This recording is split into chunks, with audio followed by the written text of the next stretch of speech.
এক পক্ষ আরেক পক্ষের মধ্যে যদি এইভাবে লাগিয়ে দেওয়া যায়, একটা অস্থিতিশীল পরিস্থিতি সৃষ্টি করে দেওয়া যায়, তাহলে আমাদের যে টার্গেট, আমাদের যে ভবিষ্যতে ভোট, যার জন্য আমাদের এত আন্দোলন সংগ্রাম, আমাদের যে একটা গণতান্ত্রিক ধারা, একটা গণতান্ত্রিক প্রক্রিয়া, এটাকে বাধাগ্রস্ত করার জন্য এই গভীর ষড়যন্ত্র চলতেছে। আমাদের ছাত্র দলের একটা নেতা, উদীয়মান নেতা শাহরিয়ার আলম সাম্যকে কিভাবে হত্যা করেছে, এগুলো চক্রান্তের অংশ। কিন্তু বাহ্যিকভাবে বিচ্ছিন্নভাবে এগুলো দেখার কোনো সুযোগ নাই।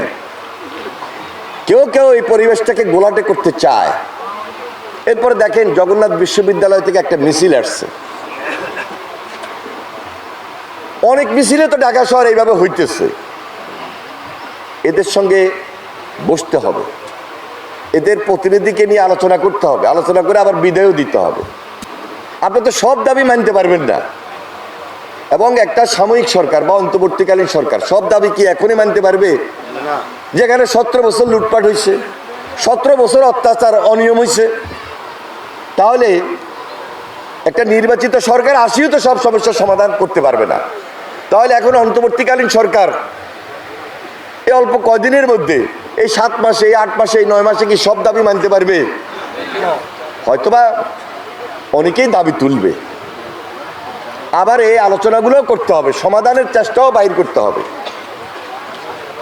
কিন্তু ওইখানে পুলিশ যেভাবে আবার পিটাইছে, এটাও কিন্তু ঠিক করে নাই ছাত্রদের উপর।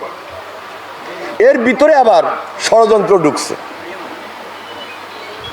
তাহলে ষড়যন্ত্রটা কি? এই পরিবেশটাকে উত্তপ্ত করার জন্য, ভোটের পরিবেশটাকে বাধাগ্রস্ত করার জন্য, স্বাভাবিক প্রক্রিয়াটাকে অস্বাভাবিক রাখার জন্য একটা চক্র, যে বললাম অর্থ কড়ি নিয়ে বসে আছে, তারা দূর থেকে এই কাজগুলো করাইতেছে। আবার একজন উপদেষ্টাকে পানির বোতল মারা, এটাও কিন্তু কম ষড়যন্ত্র অংশ না। যে এক পক্ষ আরেক পক্ষের মধ্যে যদি এইভাবে লাগিয়ে দেওয়া যায়, একটা অস্থিতিশীল পরিস্থিতি সৃষ্টি করে দেওয়া যায়, তাহলে আমাদের যে টার্গেট, আমাদের যে ভবিষ্যতে ভোট, যার জন্য আমাদের এত আন্দোলন সংগ্রাম, আমাদের যে একটা গণতান্ত্রিক ধারা, একটা গণতান্ত্রিক প্রক্রিয়া, এটাকে বাধাগ্রস্ত করার জন্য এই গভীর ষড়যন্ত্র চলতেছে। সুতরাং আমাদের সবাইকে খুব সজাগ থাকতে হবে, খুব সতর্ক থাকতে হবে। কিভাবে খালেদা জিয়াকে আজকে এদেশের মানুষ সম্মান দেয়? 3 বারের প্রধানমন্ত্রী। যদি ভোট যদি হইতো 2014-তে, আবার প্রধানমন্ত্রী হইতেন।